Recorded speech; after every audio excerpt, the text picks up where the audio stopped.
Last year we launched our new 7-year strategy, It Starts with Community. We're refreshing people and places to bring it more in line with that strategy and the missions that are set out. We're going to be supporting communities to come together, to be environmentally sustainable, to help young people thrive and to live healthier lives. So people and places, we're moving online, or the application process will move online into our digital application portal. But it's worth noting that there will still be opportunities to apply offline if that's what you prefer. We're also having an emphasis on the environment, so there'll be a question within the application form to ask customers to explain how their projects are going to be environmentally sustainable.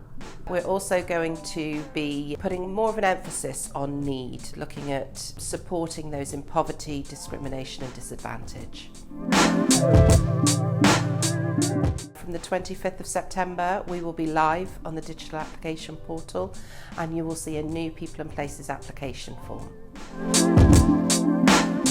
So there's going to be loads of information going out on our socials, we'll have blogs going out, we'll have other videos, frequently asked questions, and never forget we're always here on the end of the phone or the end of an email. Get in touch with our inquiries line and we will be happy to help.